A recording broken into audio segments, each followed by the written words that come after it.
Brasil brasileiro, campo aberto pra cultura.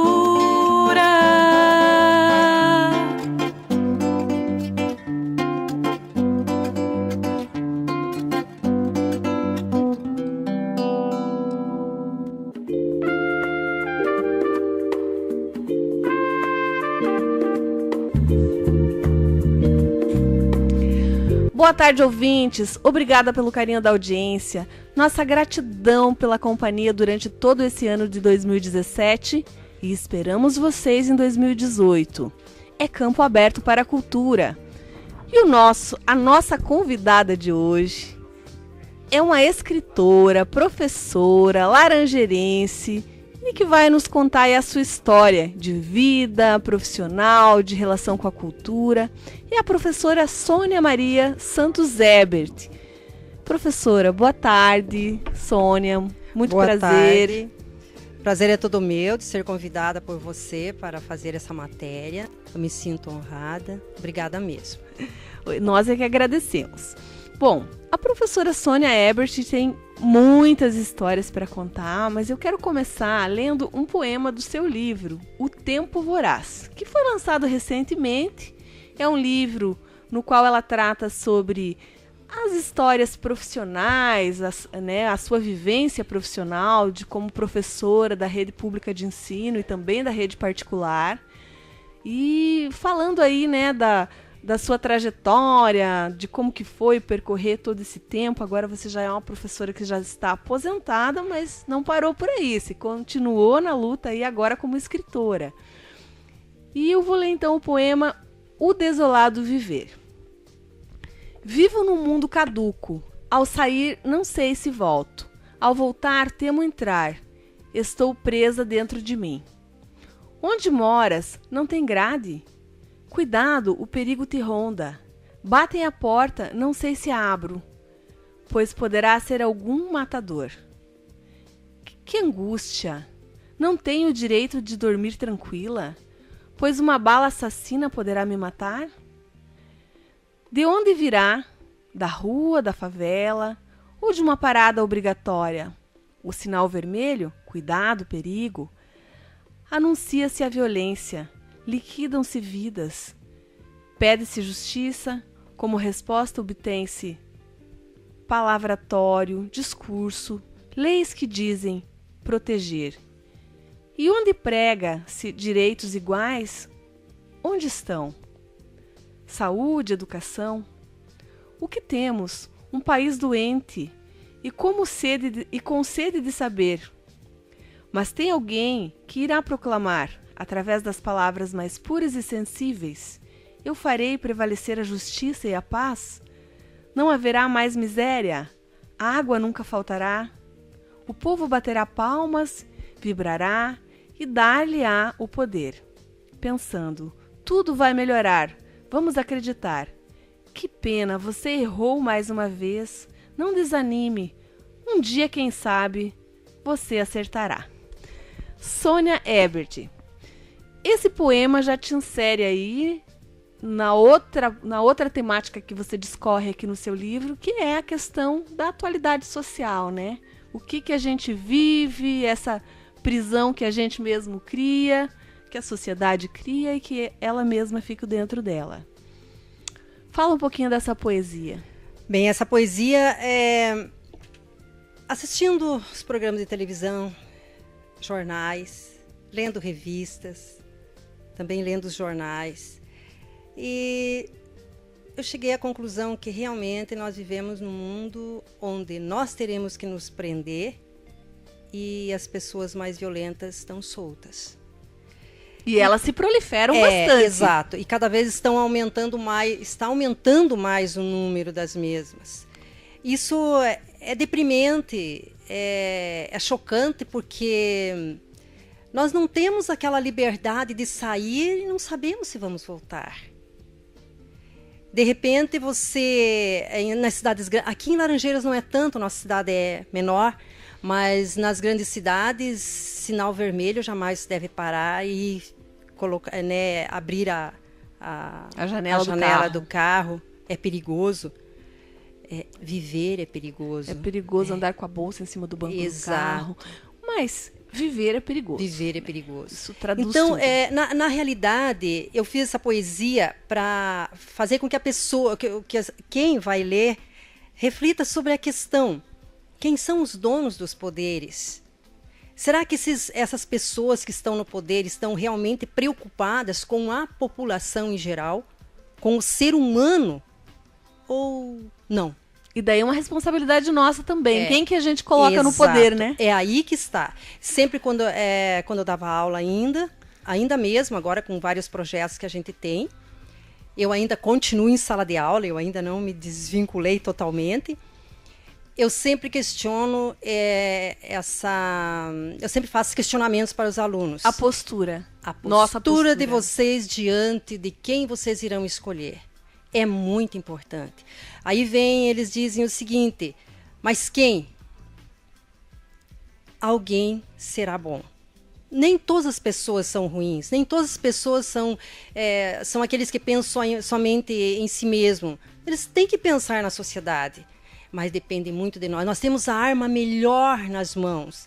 Ela não tem gatilho. Ela tem palavras. Agora, o pior de tudo é a omissão. De tudo é a omissão, a omissão. Né? A omissão, não vou me envolver com política, não vou mais votar. Aí você ajuda o pior a se eleger. É errado porque você vai receber um castigo. E o castigo é você ser governado por alguém, né, que realmente não está de acordo com os seus princípios. Sônia, a gente já continua falando aí do livro, mas eu queria saber um pouquinho de você, da sua veia, né, como escritora, onde que começa isso? Você é uma laranjeirense, nascida aqui. Você me dizia antes que só saiu de Laranjeiras para cursar o ensino superior, a graduação, né, que foi em Guarapuava. Sim. E foi ali que você fez a sua formação em língua portuguesa, português, literatura e inglês. Em inglês, sim. Certo. E o inglês, certamente, foi quem te deu essa janela toda aí para ingressar no mundo da literatura, né? Nem tanto o inglês. O inglês era uma matéria porque é o seguinte, você tinha que fazer um curso que realmente desse opção para você trabalhar. Porque tinha que trabalhar, entende? Então, na realidade, a maioria das pessoas, eles faziam o seguinte, a maioria dos alunos já no segundo, terceiro, quarto período, eles já tinham aulas. Eu não, eu terminei a faculdade. Eu terminei toda a faculdade com a maior dificuldade do mundo, que você imagina. Só estudando. Só estudando. Meus pais eram pobres, minha mãe foi professora, tem 91 anos. Ela ainda está viva, está aqui comigo, com a gente. Ela era professora da escola rural, tá? Ganhava muito pouco, meu pai é agricultor, meu pai já faleceu.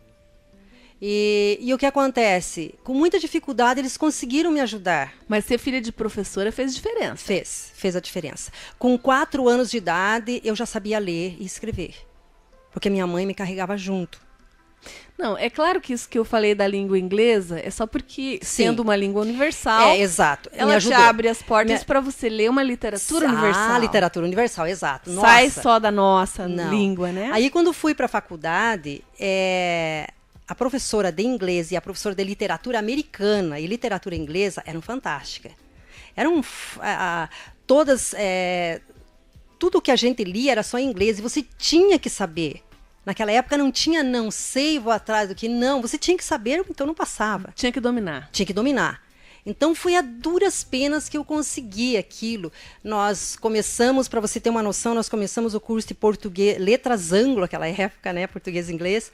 Nós começamos em 1975, em 42 ou 43, se não me falha a memória, alunos.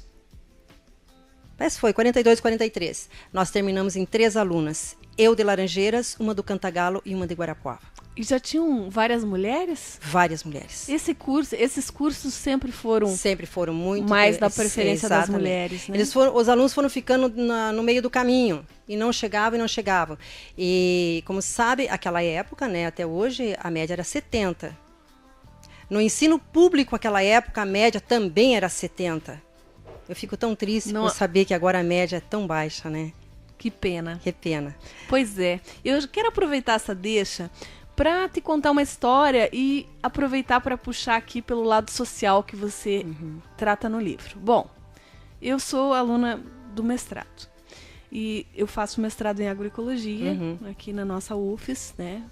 E a gente ontem teve uma conversa com os meus colegas porque foi publicado no Folha de São Paulo, no jornal Folha de São Paulo, uma matéria que falava da dor dos mestrandos e doutorandos.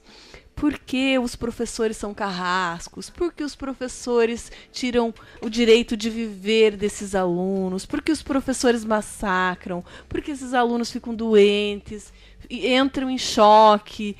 E eu não é que eu saí na defesa dos professores, mas eu argumentei com eles que eu me decepcionaria se eu fizesse um mestrado que não me deixasse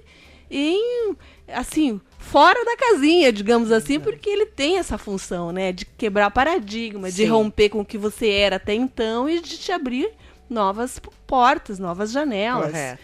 E que isso dói, porque tem que, ler um texto de um livro de 300 páginas para fazer um resumo, e resumo tem que ser caprichado, né? Tem que virar ali 10 páginas e olha lá. Então, isso dói, não é fácil. Você já passou por isso, você sabe. Sim. O que esperar de um mestrado ou de um doutorado se não for entrar em parafuso e transformar essa pessoa? E até bastante... Eu fui crítica até à matéria, porque a matéria só entrevistou os alunos, né? Então, acho que tinha que ouvir os professores também. E então... Como eu trabalho também com projetos sociais e a gente sabe a dificuldade que é para trazer um aluno para o mundo a que ele mesmo se propõe a entrar. É difícil. É difícil. Então eu fiquei ali pensando, poxa vida, mas se não fosse para me tirar totalmente do chão, eu não teria entrado nisso. Né? Então eu queria que você discorresse um pouco o que faz isso, o que faz a gente entrar num choque a ponto de se dizer deprimido, massacrado. Na minha opinião é o seguinte, a escola não é parque de diversões. Quando você entra... Independente da esfera. Independente da esfera, independente da classe social, independente do poder, de tudo e tudo. Quando você, desde criança, quando você entra, você vai realmente sair fora do teu mundinho, daquele mundo. Você vai para uma outra realidade. Eu sempre falava, não pensem, a escola é chata? A escola não é parque de diversões. A escola realmente ela vai ter que cobrar de vocês. E os professores? E os professores também, exatamente. Quando eu era professora, que eu dava aula, que tinha que dar nota, que eu odiava. A parte mais cruel que eu acho é você avaliar alguém. Entende? A avaliação é uma forma cruciante. Aí sim, né? Entra as particularidades. Exatamente. E é difícil. Então, o que acontece? Na realidade, eu adorava dar aula. E quando era para corrigir uma prova, eu não gostava muito, entende? Porque, na realidade, de repente, aquele aluno, naquele dia, ele não estava realmente preparado, não preparado em relação à sapiência, o que ele aprendeu. Mas ele não estava de bem com ele mesmo. Ele não ia bem. E aquilo era duro, se dar uma nota cruel para ele. Você aquele aluno que era, né, ia embora. Mas tinha alunos que você sabia que ele poderia render mais. Sônia, eu te pergunto porque eu sinto que você tem credibilidade para eu perguntar, uma professora, tantos anos, que tem, né, toda uma vivência, está aposentada já como professora, segue na área, é uma escritora. O que mudou tanto? Porque assim, a gente percebe que o acesso à informação facilitou muito a nossa vida. Sim. Eu digo isso como jornalista e como estudante que sou. Né? Facilitou muito. Então, há tanta informação, há tanta facilidade de acesso, mas parece que a condição das pessoas de absorver isso tudo parece que ficou um pouco mais frágil. Não sei se eu estou viajando em dizer isso. Olha, né, eu acho o seguinte, a questão de achismo, né? Eu odeio achismo. Pensando na realidade, na realidade atual, como que se diz, é muita informação. As informações vêm, né, a todo instante. É um turbilhão de informações e as pessoas não estão sabendo vivenciar toda essa informação. E talvez todo mundo tenha dificuldade para dosar isso. Dosagem, e talvez exato. nisso os alunos tenham razão. Porque, de fato, a gente recebe links de 1.400 coisas. Claro, não é obrigado a ver tudo. Sempre tem as prioridades. Claro. Mas afeta no sentido assim, poxa, será que eu devia ver tudo isso? Eu deveria dominar tudo isso? E aí vai colocando o sujeito talvez um tanto frágil diante. Você vai ter que fazer uma dosagem, né? E o ser humano tem limites. Ele tem um limite. Você veja bem, hoje, vamos pegar uma parte bem essencial que eu brigava com os alunos lá em sala de aula. É o celular. Né? Celular é para as coisas benéficas. É para o teu conhecimento. Não é para você brincar com ele. E o que acontece? A maioria das pessoas hoje não saem do celular. Se você estiver na frente da tua casa e passar 20 pessoas estão falando no celular mais ou menos, na rua. O que é isso? Se você chegar num restaurante, tem 4 pessoas, as 4 estão no celular. E tem uma que está conversando com a outra de frente pelo celular. Então, esse motivo aí deixou as pessoas alienadas. E o ser alienado, você sabe muito bem que é um defeito muito grande para eles. Para a sociedade em geral. É manipulável. Manipulado, exatamente. Então, meu Deus, o que eu sempre falei para os alunos é o seguinte: vocês irão desaprender a falar. E já estamos desaprendendo, porque Sim. as abreviações das palavras... O que acontece, a maior dificuldade dos alunos quando vão fazer um vestibular hoje é na questão da redação. Eles não têm aquele... E não deveria ser, é na nossa língua. Sim, mas o que acontece é abreviaturas, né? São falta de coerência, falta de coesão. Não se consegue formar uma frase, Exatamente. muito menos Muita dar dificuldade, sequência num muita texto. dificuldade.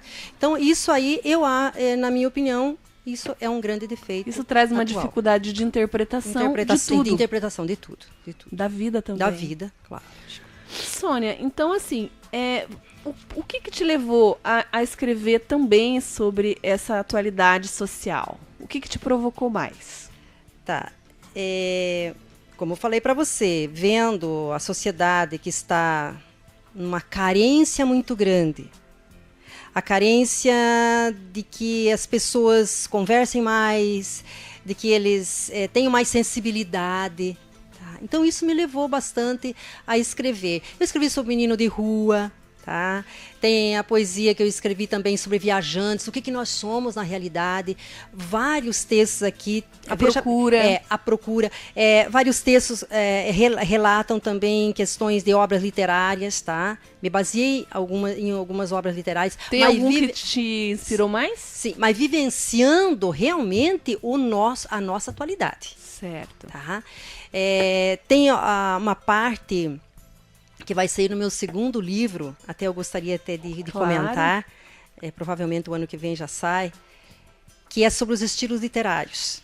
A maior dificuldade para você ensinar literatura no ensino médio é fazer com que eles entendam o estilo literário, a questão do momento histórico, dos autores, obras, características, tudo isso. Que mudam também, né? Não. Primeiro tem o estilo literário, o estilo, no caso, desde a literatura de informação até a contemporaneidade, né? E eu estou terminando as poesias, baseando-me nas obras, nos protagonistas, fazendo poesias de cada estilo literário. Ah, você está diversificando. Isso, exatamente. Então, vamos pegar o realismo como exemplo, tem Machado de Assis, único representante do realismo no Brasil. O que eu fiz? Peguei a obra dele, a principal, que é Memórias Póstumas de Brás Cubas, que ele iniciou o estilo realista no Brasil em 1881, né? E peguei aquela obra e relacionei com a nossa atualidade. Uma espécie de diálogo, praticamente, que eu faço. Traço paralelo entre... Contextualização entre o antigo e o atual. Tá? Então, eles vão entender melhor. É uma poesia muito grande, né? Que dá, umas 10 páginas, mais ou menos. Mas vai ser muito bom para os alunos. Então... Bom, você já falou aí que está prestes a lançar o Sim. segundo livro, né? E vai ser mais ou menos nessa linha também, da poesia? Eu diversifiquei bastante pelo seguinte, que a questão do livro, você pode observar, você pega uma narrativa, né? Essa narrativa é longa, meu Deus. Então eu fiz poesias, crônicas não tão longas também, que se deparam muito com a realidade, crônicas, poesias, contos, exatamente. Crônicas, poesias e contos são o que vai realmente conter mais ou menos, nessa nova obra. Nessa nova obra que vai Tá fazer pronta, parte. né? Você já está Tá praticamente pronta na nos parte últimos gráfica detalhes. ali, Sim. detalhes. Não, eu tenho que terminar algumas poesias, algumas crônicas, fazer uma revisão geral para depois mandar para a gráfica. Então, bom, Sônia, eu queria falar um pouquinho sobre a condição feminina nessa geração toda que você atravessa aí. Você disse que foi para a faculdade em 75. 75. Né? De lá para cá, esse ainda era um período tímido para as mulheres na Nossa, universidade, meu Deus. no mercado de trabalho. E daí tem toda uma gama de espaços, né, que a mulher vem ocupando. Sim. Devagar ainda, mas já estamos, né, mais próximo do que a gente sonha, né? E eu quero ler uma poesia sua, né? Ela é longa, talvez não leia tudo, mas sobre mulher. E depois a gente continua aí Tudo bem. sobre ser especial, quase anormal. Para o mundo, pelo mundo, falar sobre você é difícil, pois não há palavra que determine todas as qualidades dignas de uma deusa. Já foi musa inspiradora de poetas, idealizada pelos românticos. A Inquisição queimou teus sonhos. A opressão barrou tua intelectualidade. Mesmo assim, não correu dos desatinos e desalentos. Foi ao encontro, lutou, descobriu o desejo da arte do amor. Da arte do amor. Pecados, rogai pelos homens mal amados. Santa, orai pela fidelidade. Consoladora dos aflitos, perdoai os esclarecidos.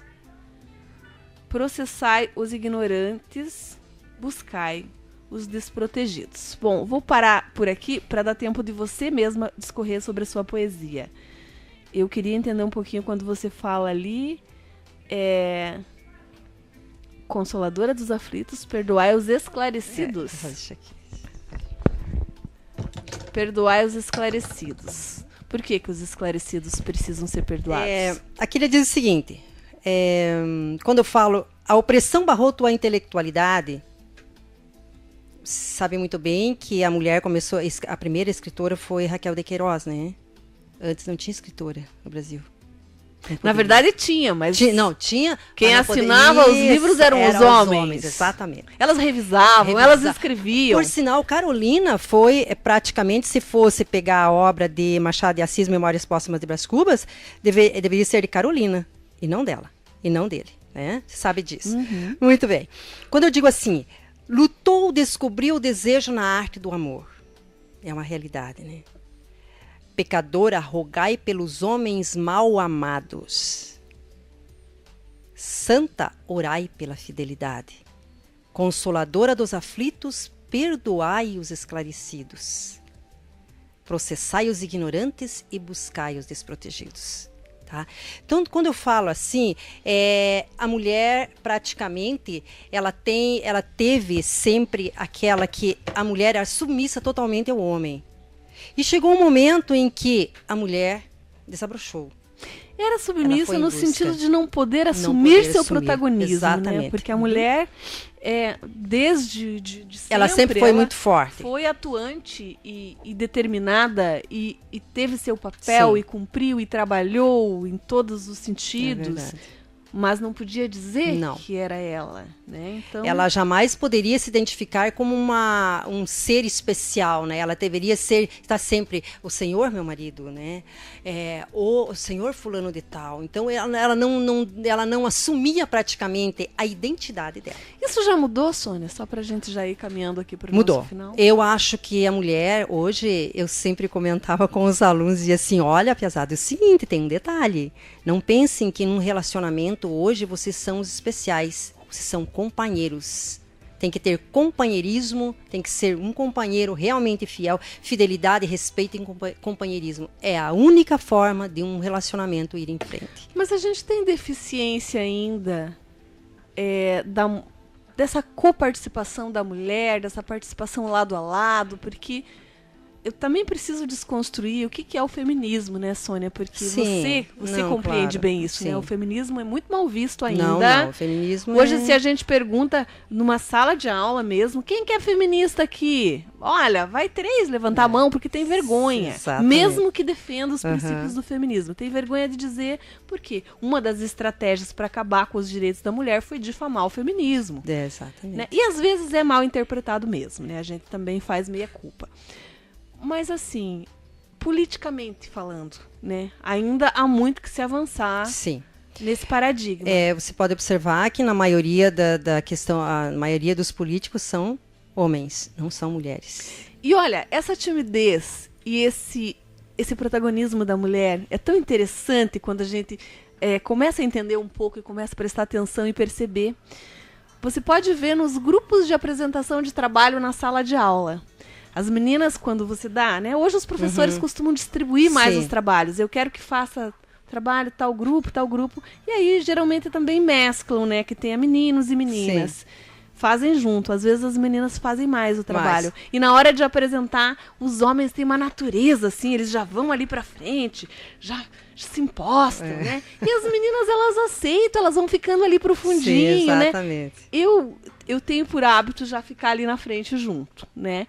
Então, e falo para as minhas colegas, gente, vamos ocupar nossos espaços e nossos lugares, porque começa nesses pequenos detalhes. Nesses pequenos detalhes é que começa realmente a aparecer, né, que eu sou importante, a minha identidade é essa, eu tenho que me defender. Eu tenho opinião. Tenho opinião. Expresso. Exatamente. Manifesto.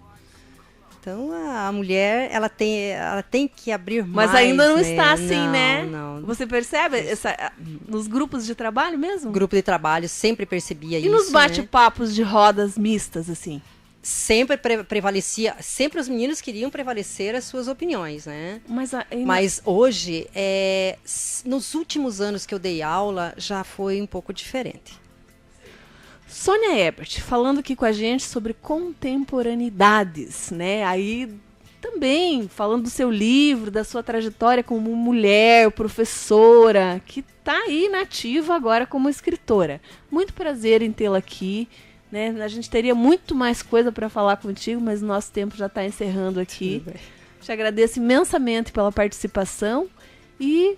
né, vamos conversando aí que certamente a gente ainda se cruza nos projetos com certeza, e tanta coisa bacana que tem para fazer. Pode fazer suas considerações finais. Eu agradeço imensamente a você e a Rádio Campo Aberto por me dar essa oportunidade de colocar um pouco a minha opinião em relação à sociedade, em relação à vida. Se quiserem, meu livro está à disposição, podem adquirir. Onde está? Está na livraria Arco-Íris e na livraria Criativa. E pode-se fazer contato contigo também? Pode fazer contato comigo, tenho livros Facebook. também. Eu não tenho Face, só tenho o WhatsApp. Quer falar o número? É 984-060212. Bacana, bem interessante o livro, eu ainda vou ler com calma. Né? Tô tendo acesso agora, mas te parabenizo e muito feliz por ter mais uma escritora se somando junto com a gente, inclusive ao Conselho Municipal de Cultura a partir do próximo ano. Muito obrigada pelo convite, aceito imensamente e espero ser realmente uma... Vai fazer a diferença, com certeza. E fazer a diferença entre vocês. E ficamos agora com o professor Tiago Bittencourt e o quadro semanal Musicultura. Campo aberto para cultura.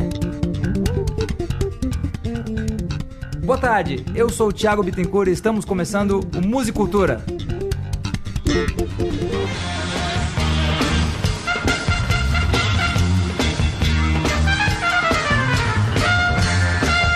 Boa tarde. O jazz é uma manifestação artístico-cultural originária de comunidades de Nova Orleans, nos Estados Unidos. Tal manifestação teria surgido por volta do final do século XIX, nesta mesma região, tendo origem na cultura popular e na criatividade das comunidades negras que ali viviam, um de seus espaços de desenvolvimento mais importantes.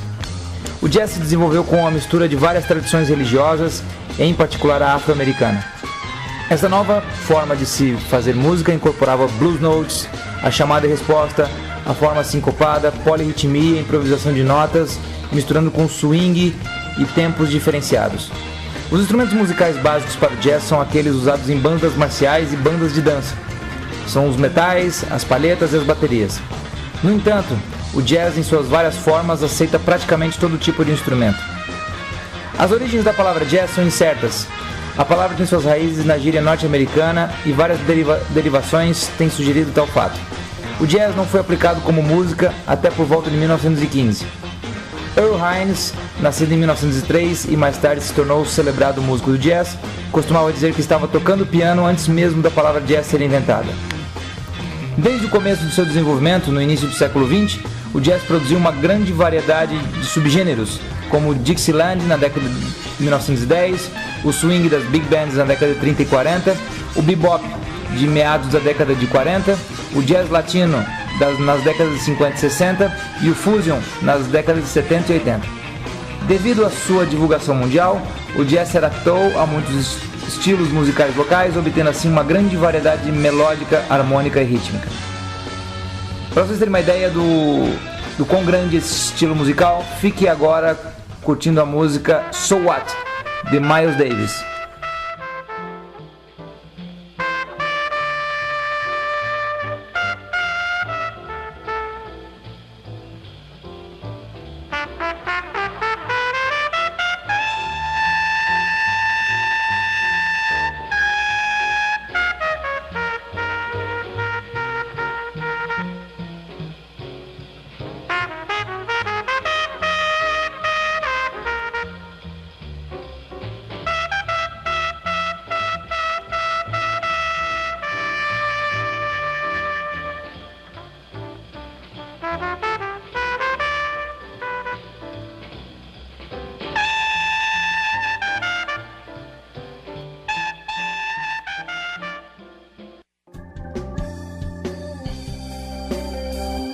Espero que tenham gostado e até a próxima.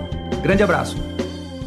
É campo aberto para a cultura e você, ouvinte, é nosso convidado no próximo domingo com mais um tema relevante sobre a cultura do nosso município e da região. Campo Aberto para a Cultura. Apresentação, produção e direção, Celia Andrade. Gravação e edição, DJ Gomes e Valdecir de Oliveira. Apoio, Universidade Federal da Fronteira Sul, Rádio Campo Aberto, Iguaçu Antiguidades, Som de Davi, MW Produções.